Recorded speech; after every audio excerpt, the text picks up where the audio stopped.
As we would see the arrival of Her Excellency Srimati Nirmala Sitharaman, the Honorable Minister of Finance and Corporate Affairs of the Government of India. Shortly, sir would like to request all of you to take your respective seats. Thank you.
Ladies and gentlemen, may I have attention please? Would like to request all of you to take your seats as soon as possible, as we'll be expecting the arrival of Honorable Minister of Finance and Corporate Affairs of Government of India, along with the Honorable Prime Minister of Sri Lanka, arriving soon.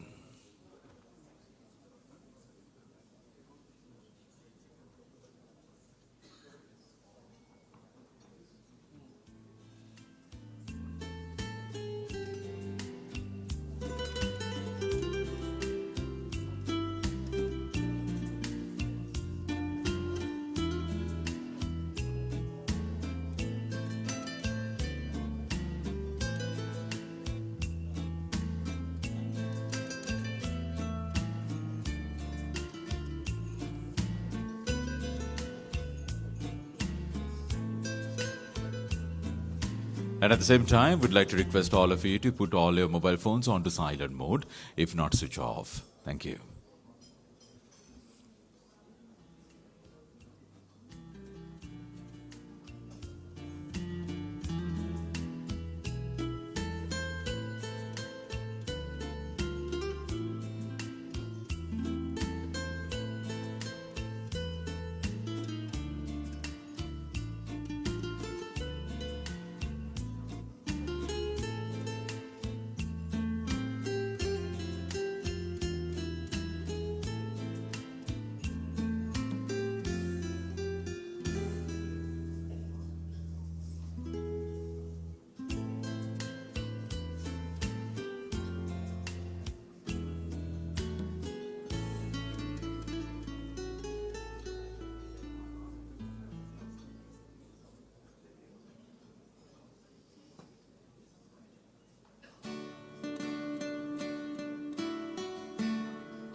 Ladies and gentlemen, arrival of Honorable Minister of Finance and Corporate Affairs of the Government of India, Her Excellency Srimati Nirmala Sitharaman.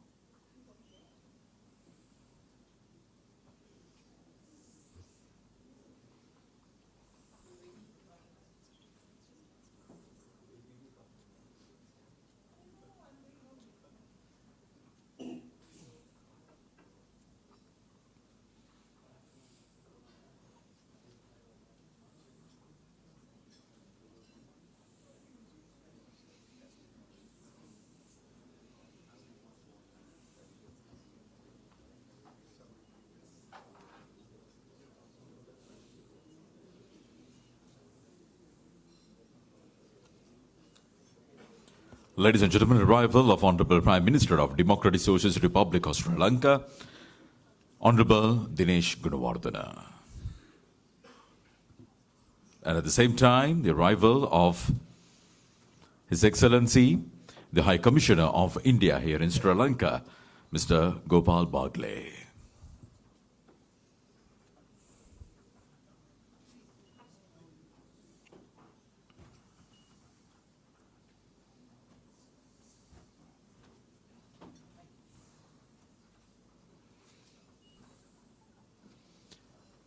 Thank you very much, everyone. Please be seated.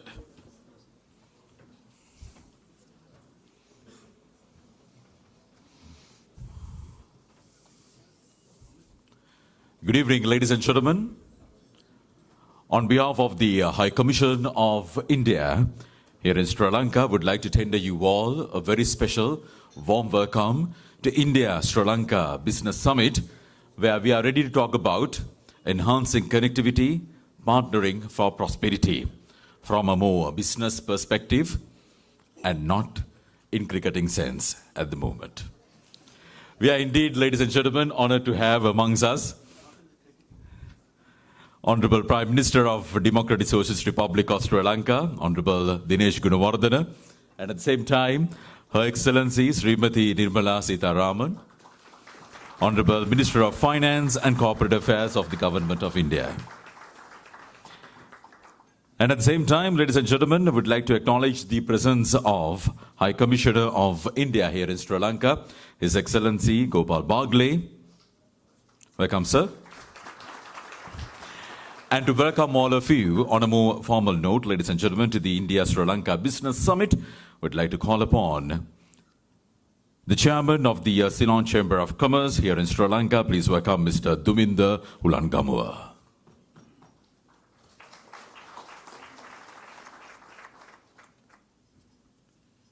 Honorable Dinesh Gunawardena, Prime Minister of the Democratic Socialist Republic of Sri Lanka,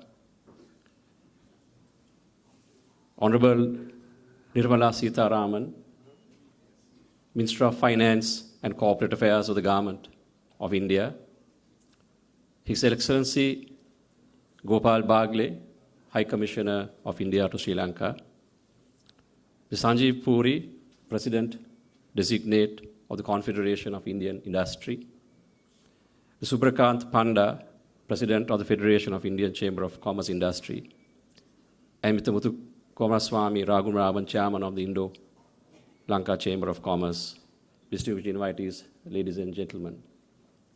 As the Chairman of the Ceylon Chamber of Commerce, it is my greatest pleasure to have the presence of the Honorable Finance Minister of India, Srimati Nirmala Sitharaman, to grace this occasion along with delegates from the Confederation of Indian Industry and FICCI to foster, to help promote bilateral trade and investment between the two countries.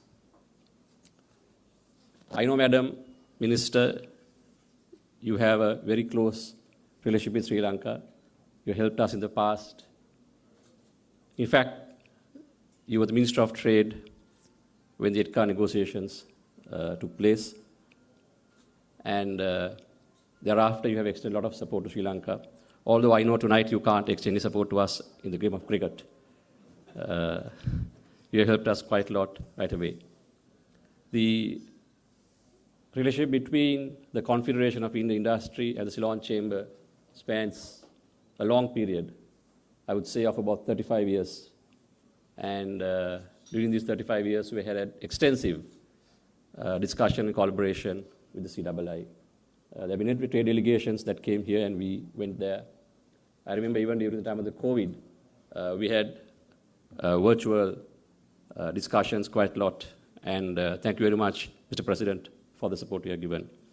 I also want to acknowledge the President of FICCI here and the ongoing dialogue and relationship we are having with FICCI. We also had a delegation in 2017, and I hope that our relationship will continue to foster. Madam Minister, I must take this opportunity to thank you for last year, when Sri Lanka went through the financial crisis, when we were not sure of the next shipment of fuel that was going to come to Sri Lanka, people who stood in long queues for hours and days waiting for fuel, 12-hour long power cuts. When shipments arrived, it was a news item on social media. It was the government of India that came to our help. And your government extended almost $4 billion of support to Sri Lanka without conditions. And we acknowledge as a business community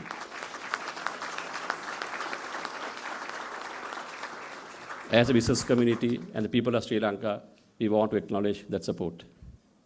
I'm also indeed glad that we have the presence of the Honorable Prime Minister here. Thank you, sir, for coming and showing us support by your presence here.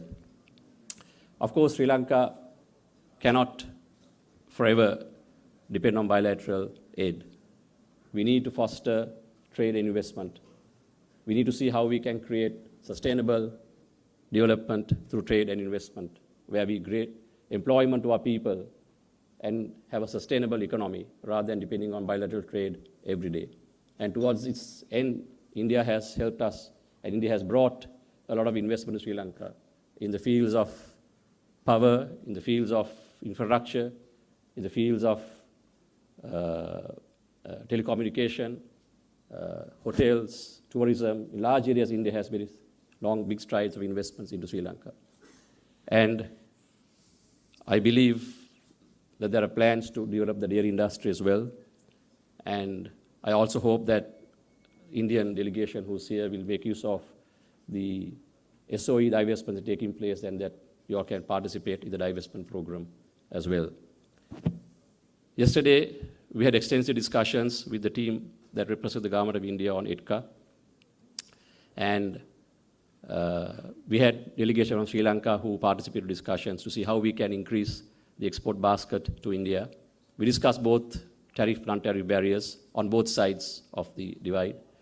And I hope that discussions will result in Sri Lankans being able to export more into India, and we can look at more bilateral trade and also investments into Sri Lanka. At the same time, it has to work both ways. We also need to be open ourselves, our gates as well, and be competitive in the global economy.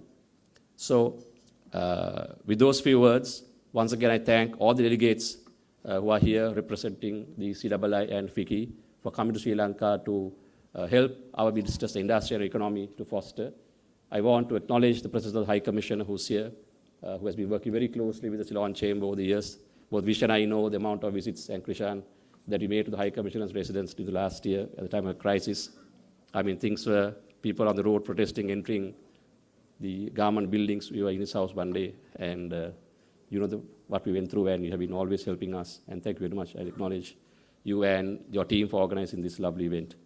And once again, thanking Madam Minister for your presence here, and the Honorable Prime Minister for your presence here, and the delegation from India.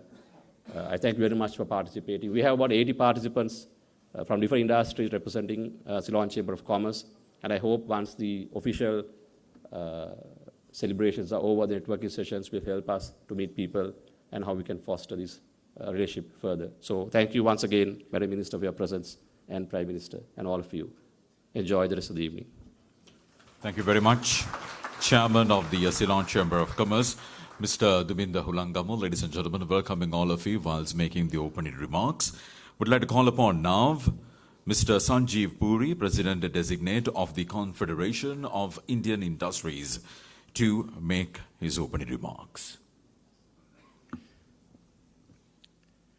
His Excellency, Mr. Dinesh Gunawardene, Honorable Prime Minister of Sri Lanka, Srimati Nirmala Sitharamanji, Honorable Minister of Finance and Corporate Affairs, Government of India, Mr. Gopal Bagle, High Commissioner of India, colleagues from the industry, senior officials from the governments of Sri Lanka and India, ladies and gentlemen, good evening. It's indeed a privilege to welcome His Excellency and the Honorable Minister to this very important session. It's also a privilege to have the opportunity to share some perspective on this occasion. I'd like to first acknowledge and thank His Excellency for the immense support that all of us the Indian industry continues to receive in Sri Lanka. We've had the occasion today to meet with His Excellency, the Minister of Industry, with the Board of Investment, and I think the support and the warmth with which discussions have happened is certainly a source of immense encouragement to the Indian industry. So thank you, sir, very much for that. I'd also like to thank the High Commissioner for all the support that we have received, and also our colleagues in the Ceylon Chamber with which we've had a long relationships. And of course, we are committed together to work together to showcasing the opportunities on either side. We know India and Sri Lanka has had historical, long-standing ties on the cultural and economic front, which are being strengthened over a period of time. But in the context of the India-Sri Lanka economic partnership vision that has been articulated by leadership on both sides, I think that clearly shows that the opportunity is much larger, it's immense. And the fact that we have such a large delegation and diverse delegation as part of the CII delegation here, and also the participation we are seeing from our colleagues in Sri Lanka, I think is a testament to the opportunity that the business community sees. India, as you all know, is the fastest growing economy. It's the 5th largest economy today. In the medium term, towards before the turn of this decade, is going to be the 3rd largest economy. And the growth is built on very strong foundation of very strong and purposeful reforms that have been led by the Honorable Minister here. And India is transforming into a very important center of manufacturing, including high technology. It's transforming on the renewable front. It is globally recognized as a very strong hub on services, which is getting strengthened. 40% of the world's global capability centers reside in India. And India has a demographic strength and talent depth. And given the experiences that are there in India, we're seeing the transformation by investments in the public infrastructure, both physical and digital. Digital particularly is an immense case study. And given what we have heard from the Board of Investment this morning on the priorities within Sri Lanka, I think there are, and our own experience on the economic transformation, I think there are a lot of opportunities to work together on areas like renewable infrastructure, services, whether it's health or tourism, amongst other. And we in CII would like to reiterate our partnership, our commitment to work with our colleagues in the Ceylon Chamber. We also had the opportunity in the past to work with the Board of Investment to showcase opportunities in Sri Lanka. We've reiterated that commitment again today, and we look forward to progressing that. And before I end, I think I must also take a moment to speak on the other hat that I wear, of the company I represent, ITC. We are also committed to our investments in Sri Lanka in the hospitality sector. We've invested $500 million in ITC Ratnadipa, which we will showcase to the country in the early part of next year, bring to Colombo our iconic cuisines, hospital, because I wanted to emphasize that because I did hear the president in a video speaking about green growth. So this hotel is going to be a LEED Platinum certified, but the ambition is to make this LEED Net Zero. And I thought I'll just mention also the first 12 hotels in the world to be net LEED Zero carbon are all ITC hotels, and we would like to make this hotel also one such iconic property, because that's what the future generations are looking forward to, properties that are highly sustainable. And in the end, I'd just like to reiterate CII's commitment, and on my own behalf, the ITC's commitment to contribute to the development of the ecosystem in hospitality in the country. Thank you very much. Thank you very much, President-designate of the Confederation of Indian Industries, Mr. Sanjeev Puri, making the opening remarks. Next, I would like to call upon the President of the Federation of Indian Chambers of Commerce and Industries. Ladies and gentlemen, please welcome Mr. Subrakant Panda. His Excellency Dinesh Gunawardena, Honorable Prime Minister of Sri Lanka, Srimati Nirmala Sitharamanji, Honorable Minister for Finance and Corporate Affairs, Government of India, High Commissioner Gopal Bagle, President-designate CII and President Ceylon Chamber of Commerce, Excellencies, dignitaries, business leaders, ladies and gentlemen, good evening and a warm welcome to all of you present here today. I'm delighted to be in Colombo for this very important business summit.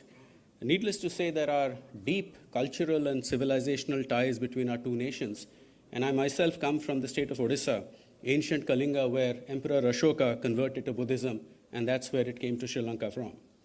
Today, trade and business links tie our two nations, besides, of course, the diaspora.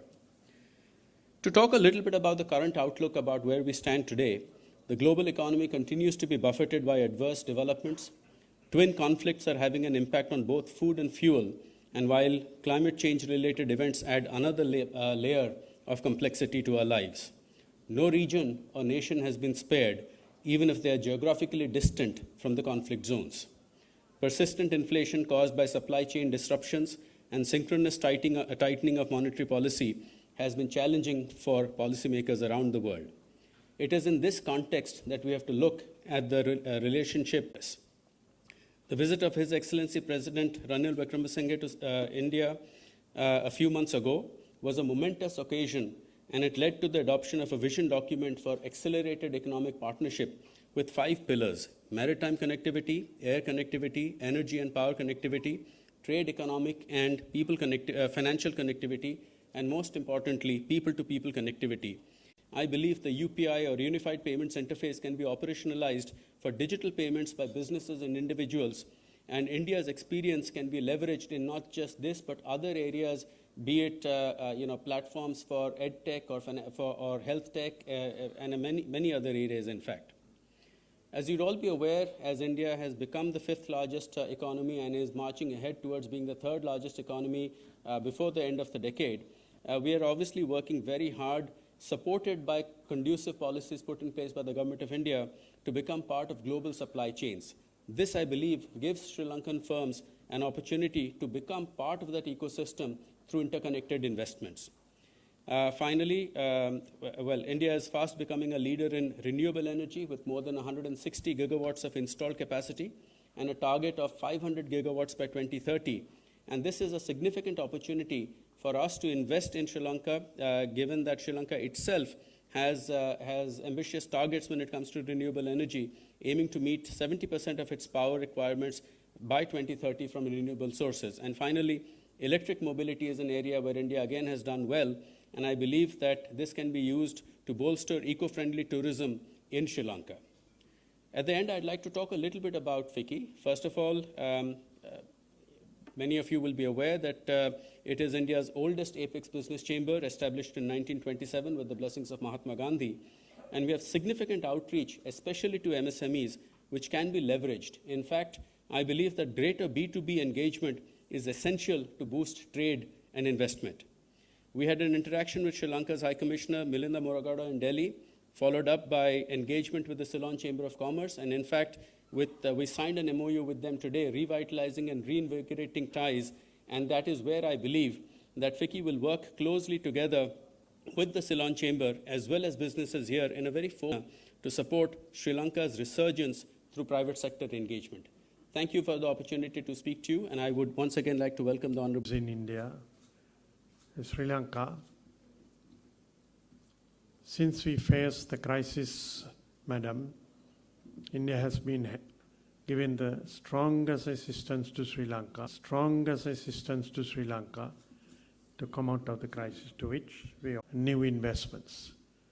Therefore, we look forward to the Indian chambers, both of the chambers, as well as the leading industries of India. Madam, I know India is the largest country for us, just being the neighbor. Each state of India has different areas of investment that we could engage with. Sri Lanka perhaps does not have that advantage that the same industry could find different areas of production, services in the different provinces to market. But we look forward to cooperation, especially to the business world. so that our industry, trade, as well as the new areas that our country would be interested could go into the states with which we would be given a certain advantage to deal in this economic relationship. I do not want to take much time. Your coming to Sri Lanka at this moment is a great step that you have taken, not only because of the business engagements and the discussions, but to celebrate the 200 years of NAM, which is an important factor.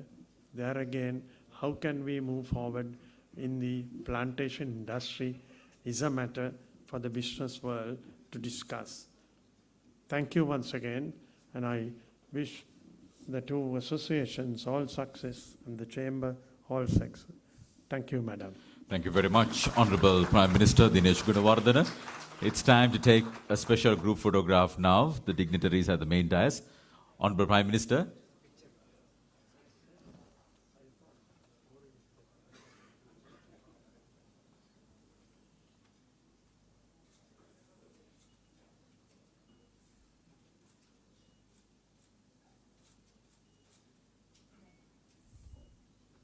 Thank you very much. I would like to express our extreme gratitude to Honorable Prime Minister Dinesh Gunawardena, the Honorable Premier of Democratic Socialist Republic of Sri Lanka, gracing the occasion amidst your busy schedule.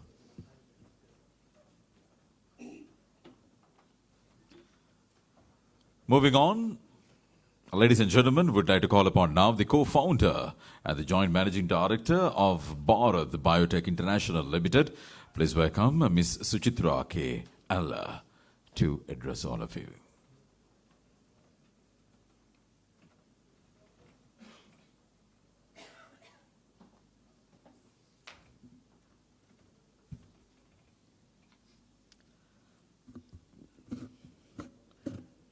Good evening, and this is indeed a very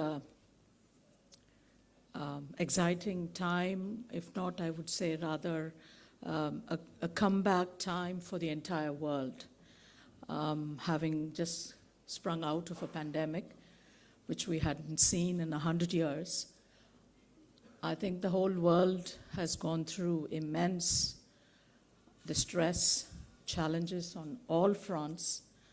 Health, of course, first, and the economy followed, and livelihoods mattered. And we have shown resilience. I think we owe it to all of us and to our countries and to the governments and to the strengths and the resources that we all depended on to survive the pandemic after 100 years, when it struck us. This is indeed momentous for me personally to be here in front of this August gathering of the Chambers of Ceylon, the Confederation of Indian Industry, which I'm a very part and parcel of, the FICCI, and in front of the Honorable Finance Minister of India is something that I had not thought about, because all this happened over this last weekend. Our engagement with the global economy, with the global world this time, is that India rose up to her challenges that was faced because of the pandemic. We rose and we stood tall. We were not buckled down in such a calamity, which was taking away lives, which was really tearing us apart. We stood up and talked to the world with confidence and resilience and courage, led by none other than the Honorable Prime Minister of India, Shri Narendra Modi ji himself, and the entire cabinet, the government of India, including all the external affairs, the high commissions that were present across her own vaccine for the first time for a pandemic, and became the 5th nation amongst the tallest of nations to demonstrate it on technology and merit, clearing all the regulatory regulations that exist across the world in terms of bringing out new developments and new products in such short time frames, which was less than 12 months. We've vaccinated 1 billion population times 2, which makes it 2 billion doses of vaccines, followed by a booster dose, which is not heard of. Thank you.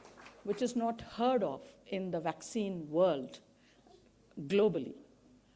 This is something that personally for me I'm very proud of, but the entire nation is absolutely proud of this achievement. Thanks to the Honorable Prime Minister, thanks to the Honorable Finance Minister, the entire group of the Health Ministry, of course, for us is our regulator. So we have stood, they've just worked with us round the clock. That's what I learned from this difficult pandemic situation that we went through. It is a great time for us to give back, not only to our own country, but also to our neighbors and to the region. And we also have demonstrated to the Western world that technologies don't have to necessarily come from the West. I would like to reinstate once again that we will create technologies, we will develop new products, we will build technologies to make them affordable for public health, because that is extremely important. And every nation, I know the importance of our own public health and the systems that we have to protect and safeguard when it comes to situations like this. I thank the chambers and I thank all of you who are present here today on this historic moment. I look forward to engaging personally on my own behalf and through CII in terms of furthering the relationship that both our nations have going forward in terms of growth and development and prosperity, and most importantly, health for all. Thank you very much. Namaste. Thank you very much, Ms. Suchitra KL, the co-founder and the joint managing director of Bharat Biotech International Limited. Would like to kindly request all the speakers going forward to make your remarks as short as possible owing to the time constraints.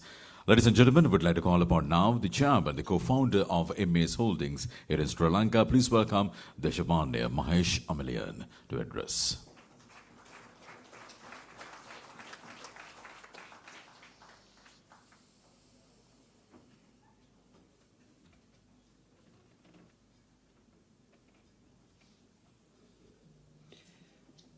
Srimati Nirmala Sitharaman, Honorable Minister of Finance and Corporate Affairs, Government of India, Honorable His Excellency Gopal Bhagle, High Commissioner of India, business leaders and dignitaries.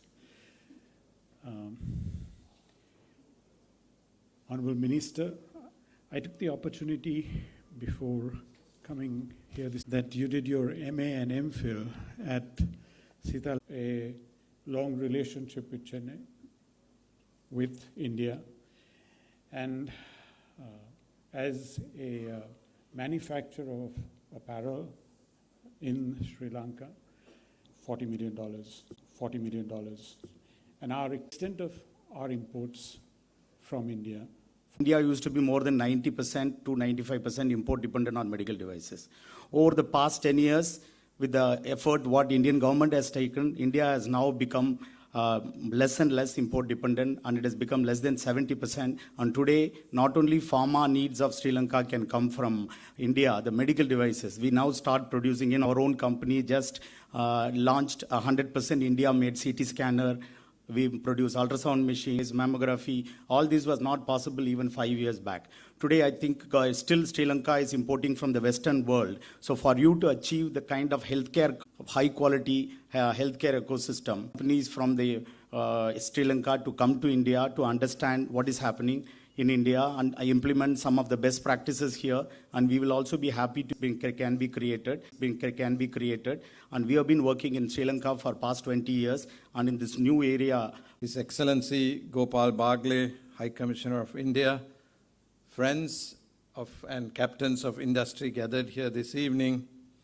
Our company has been in the business of pharmaceuticals and devices, as it was spoken. We have been importing and distributing majority of Indian pharma for the last 35 years or so. And it's a lot to do with Thank you very much. Thank you very much. The Group Managing Director, Sunshine Holdings. Next, ladies and gentlemen. Finance Minister to Sri Lanka to cement the bilateral ties between the two countries. The reason I emphasize on the word cement is because I've been asked to talk about the cement sector. And coming straight there, India is the second largest producer of cement, producing 380 million tons annually. We spoke about green growth. Proud to say that cement sector, ma'am, has the lowest carbon intensity per ton of cement globally, of making their country self-sufficient in cement. Secondly, there is a cement plant which is lying closed in the northern province in Jaffna, which was set up many decades ago. I'm sure if the government decides to divest the same, there would be immense interest shown by Indian counterparts to come and invest in Sri Lanka. Those words, ma'am, I know, I'll just add a line. I know the Ram Setu connects our two countries, but I do hope that through your delegation here, I echo the sentiments of some of my colleagues who thanked you for helping us in a when we were in a very deep crisis. And fortunately, we survived. And I heard some of the visitors who have come from India saying today that the economy has stabilized and we are going on to the next stage. So thank you very much. As I hope you continue to do so, supporting a Sri Lankan investment. Thank you very much. To face their future. So I think there is a beautiful opportunity to bring the digital technology platform, which will not only trigger economic rebound, but also spur more startup environment where it can attract and retain the talent in the country and contribute to the overall, because it's been proved globally that these technologies expand the business by 30%. I think that's the partnership which we think we can bring, and not to go to a conventional rebound, but leapfrog. And that's opportunity in front of all of us. And I'm extremely optimistic about what the country offers. Thank you very much. Thank you very much. Managing Director, TVS Automobile Solutions Private Limited. Would like to call upon Mr. Krishan Balendra, Chairman of John Keels Holdings, next to address all of you, ladies and gentlemen. Good evening, everyone. I represent John Keels, which is a conglomerate in Sri Lanka into hotels, consumer foods, soft drinks, supermarkets, port operations, insurance, and other areas, often referred to as the Tatas of Sri Lanka. I think my colleagues have spoken about a lot of the areas that I would have wanted to cover. I'd like to thank the Finance Minister for all the assistance last year during our crisis. There's one area that I wanted to touch on, which is tourism. Our economic crisis last year was mainly about foreign exchange and a lack of foreign exchange income. And while building our export industry is the solution, tourism is the low-hanging opportunity for Sri Lanka, the short-term opportunity. In 2018, prior to COVID and problems in 2019 with the Easter Day bomb attacks, the country had about 2.3 million tourists, of which about 20% were from India. About 400,000 were from India.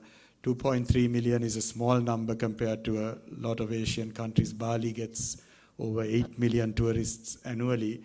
But of course, it was a big number for Sri Lanka because it had grown from about 200,000 a year during the conflict, which ended in 2009.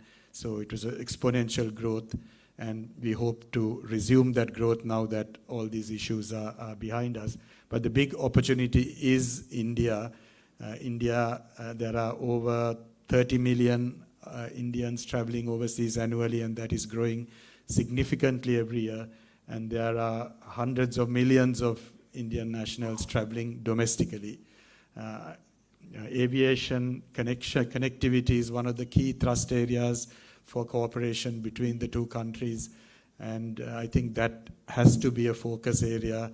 And I would request that even at the highest level, there is a joint committee to look at removing some of the obstacles that are preventing growth in aviation, reducing the costs, the various charges, taxes, and levies.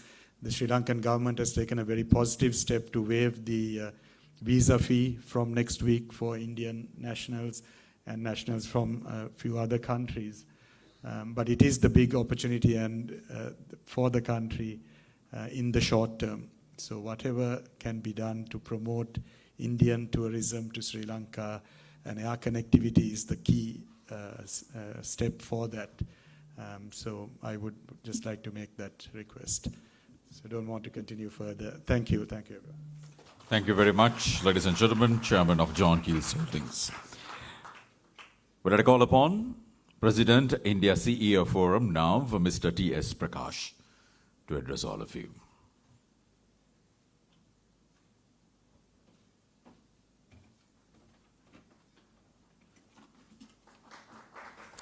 Honorable Mrs.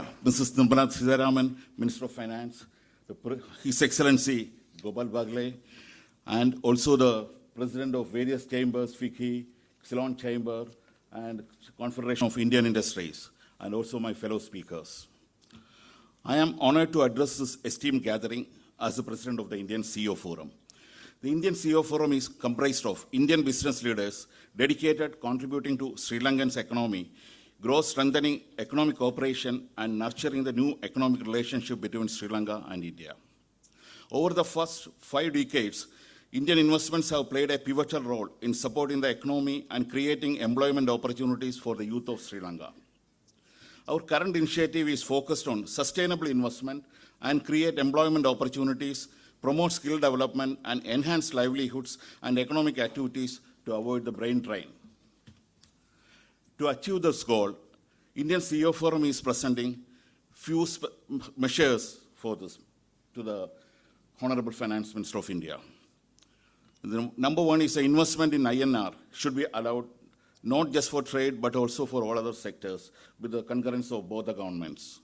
This will generate the inflow of INR for Sri Lanka, which could be used to trade, potentially saved up to 5 billion on annually, strengthening the bilateral trade between both the countries. The present limit of investment by individuals from India is $250,000 to control the USD outflows. However, this can be exempted if investments are made in INR, which will increase the bilateral investment and trade.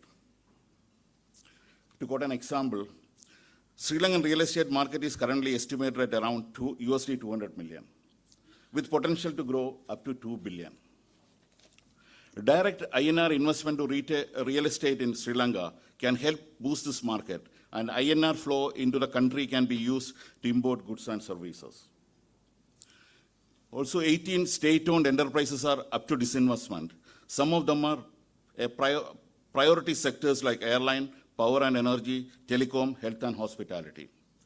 Indian government or private sectors can participate in SOE with partial settlement in INR. The INR can be used by government to repay the balance of payment or encouraging the trade with India on preferential terms. Through the Shine Lanka initiative of Indian CEO Forum, we are working closely with BOI, SLASCOM, and chambers to promote tourism and IT investment as an initial thing. Sri Lanka needs investment in sectors like renewable energy, technical and medical education, ports and logistics, backed by Government of India financing for the investment, can increase the trade and investment into Sri Lanka. In conclusion, I would like to express my gratitude to all of you for your presence. Thank you. Thank you very much, President, India CEOs Forum. Ladies and gentlemen, without further ado, it gives me great pleasure to call upon, please welcome Her Excellency Srimati Nirmala Sitharaman, the Honorable Minister of Finance and Corporate Affairs of the Government of India, to address all of you.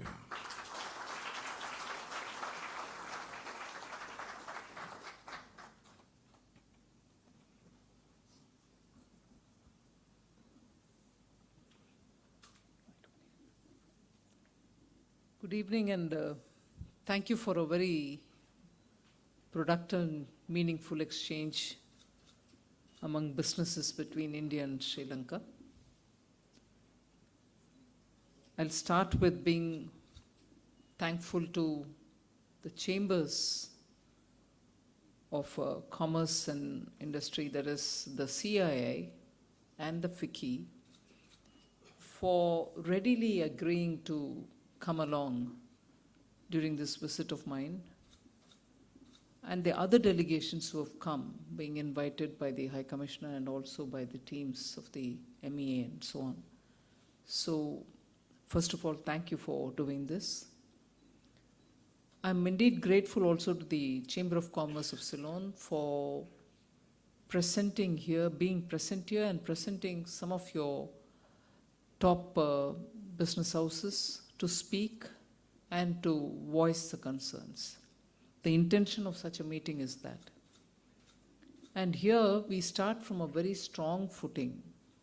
In July, when the President of Sri Lanka had visited India, together with Prime Minister Modi, they had declared or issued a vision statement, which was briefly recalled by one of the speakers.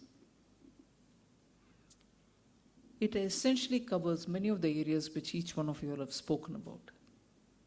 And those are the areas in which India and Sri Lanka stand to benefit by greater cooperation.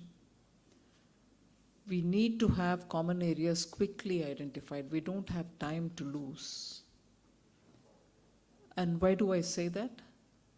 India is growing fast. It's the fastest growing economy. We are showing macroeconomic fundamentals which are absolutely strong. And on that, we are able to rapidly build confidence and grow faster. Now, Sri Lanka needs that.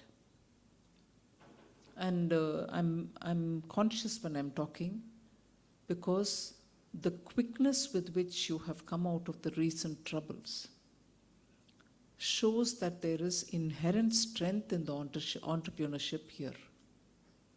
And having reached a middle-income economy status, the recent trouble should not worry you, but certainly that will be one or two of your primary strengths for your economy. But there's no harm, I would think, if we are making efforts to widen the economy basket. And in that, energy, as is declared by the vision statement of the two leaders, energy is a big item which can enter that basket. And when I say enter the basket, it's because Sri Lanka stands on a natural advantage footing. Solar and wind energy are of big ticket items which investments can rush in. Why should any investment come to a sector, and will that benefit you or not, will be a natural curiosity question. Sri Lanka needs power, energy. It needs energy at an affordable rate. It needs energy for its businesses to thrive. It needs energy also for the plantations and the welfare of the plantation workers and so on. So I think if you go by India's experience, I'm sure there are representatives of renewable energy from India here, and I'm only speaking in very approximate numbers terms. Those of you who are in that field can always correct me. At least 5-6 years ago or 7 years ago, per unit cost of solar energy in India would be somewhere between 14 to 15 rupees, 14.35, 14.45.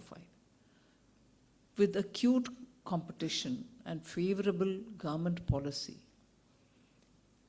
with the interest coming out of India's nationally determined commitments given in Paris COP21,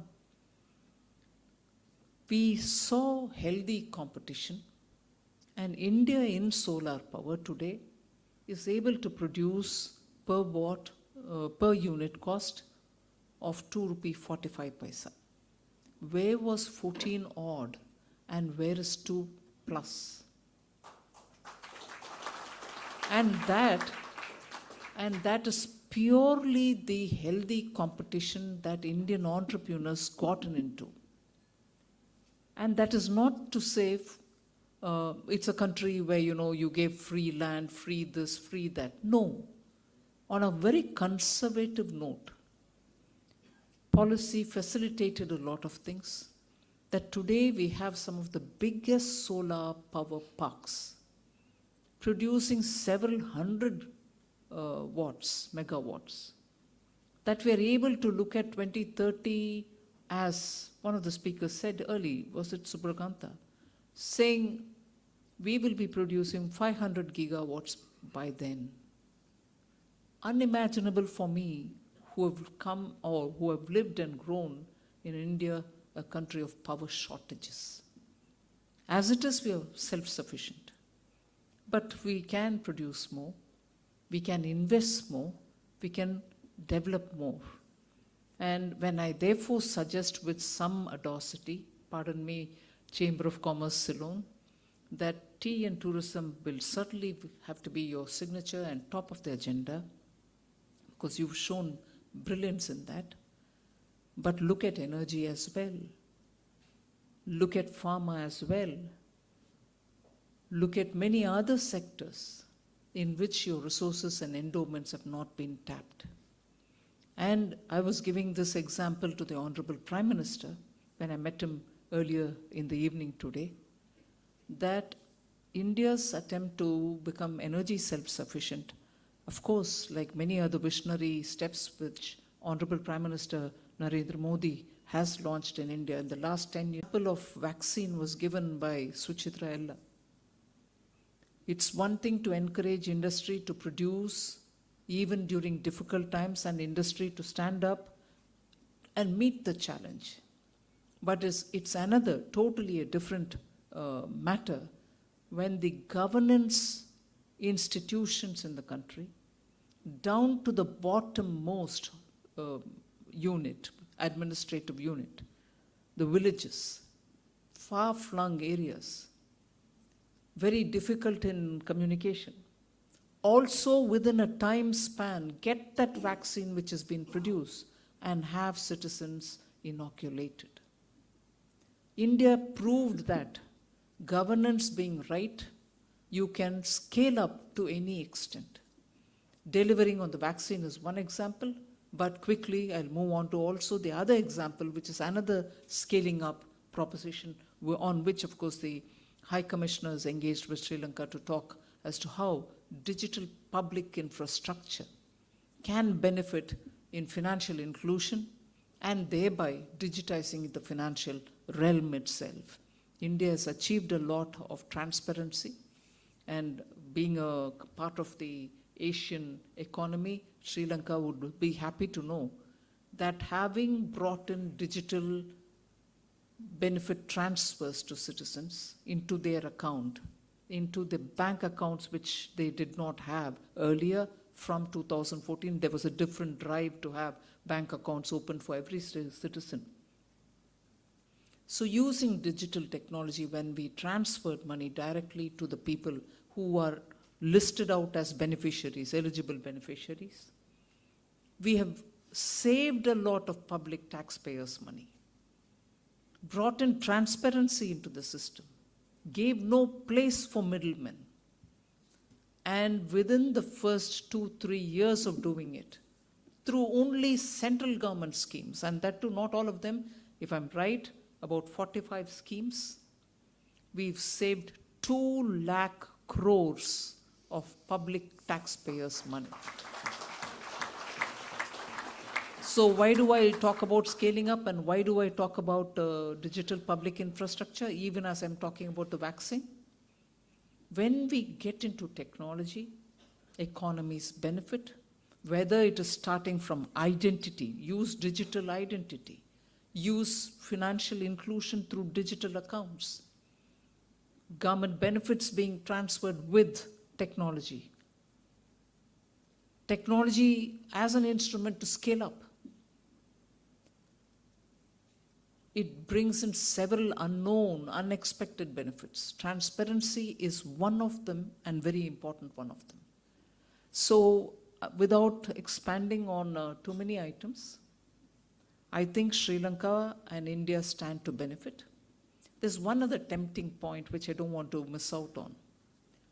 In the global situation that we are living in, Honorable Prime Minister, when he was here before he left, was expressing anxiety about what is going to happen because of the global, Middle East war, a war in Russia and Ukraine, fuel prices might spike up. So that concern is there in everybody's mind.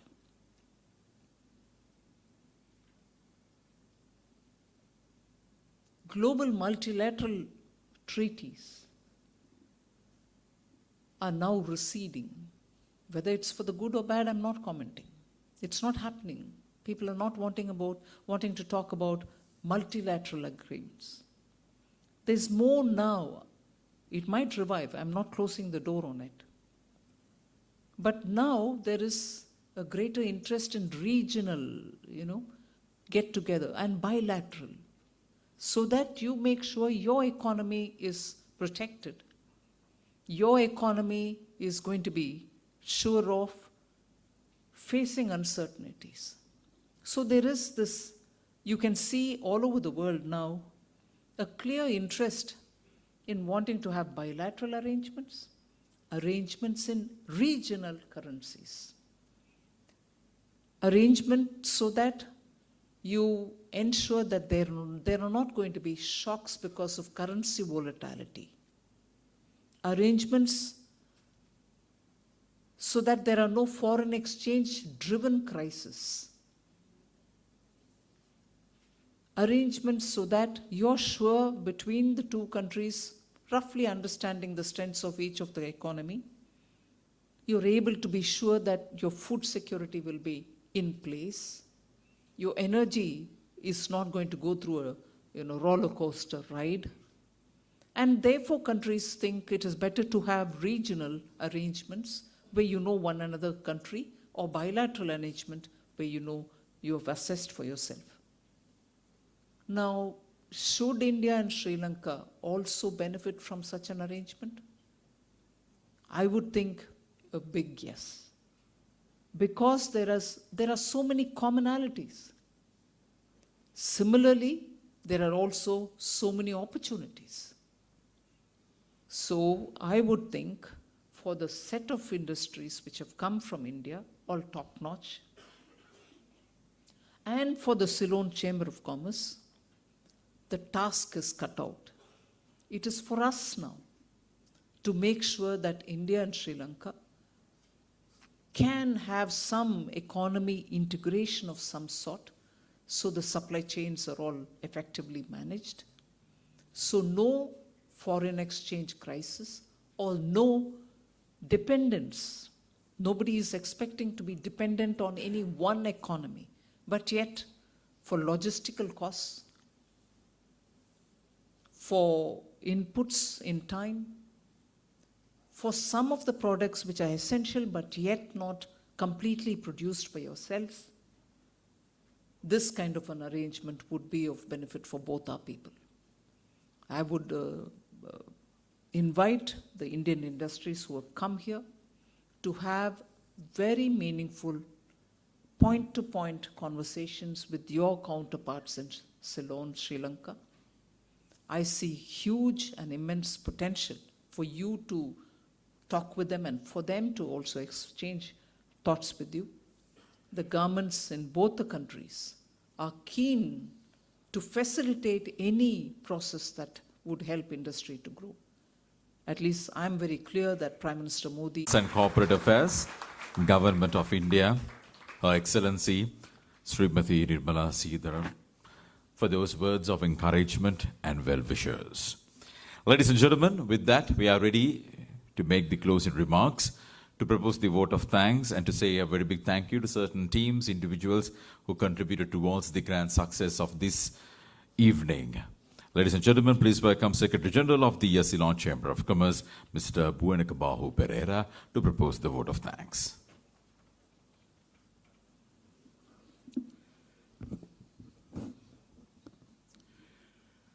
Good evening, ladies and gentlemen. It's my distinct privilege to address you at the conclusion of this remarkable event. The connection between Sri Lanka and India is deeply rooted in our historical ties and goes beyond diplomacy. Trade routes and maritime links have bound our economies for centuries, contributing to the rich exchange of goods and ideas. Our shared traditions, language, and customs have continued to bring our people together. Having said that in a summary, I would like to express my gratitude to all the speakers and participants who have contributed to the success of this summit. Your insights, enthusiasm, and engagement have enriched the discussion and fostered an environment for meaningful dialogue. We are especially honored by the presence of our chief guest, His Excellency Dinesh Gunawardena, Honorable Prime Minister of Sri Lanka, Honorable Minister of Finance and Corporate Affairs for the Government of India, Srimati Nirmala Sitharaman, High Commissioner of India to Sri Lanka, Sri Gopal Bagle, High Commissioner Designate to Sri Lanka to India, Ms. Shenuka Senivaratne, Chairman of the Ceylon Chamber of Commerce, Mr. Duminda Hulangamua, President Designate of the Confederation of Indian Industries, Mr. Sanjeev Puri, President of the Federation of Indian Chamber of Commerce and Industry, Ms. Rubarakant Panda, Chairman of the Indo-Lanka Chamber of Commerce and Industry, Muthukumar Thami Raghuvaman, and all other dignitaries who are present today. Your presence here underscores the significance of this summit in furthering economic cooperation and connectivity between the two countries. The connections and ideas that have been forged here today will undoubtedly lead to brighter opportunities for our nation and the region as a whole. Thank you once again for your attention and participation. Thank you very much. So with that note, ladies and gentlemen, we wrap up the formalities and would like to invite all of you to have your fruitful and refreshing B2B network sessions going on whilst enjoying the refreshments being served. Thank you very much, everyone. Take care. Have yourselves a pleasant stay. Good night.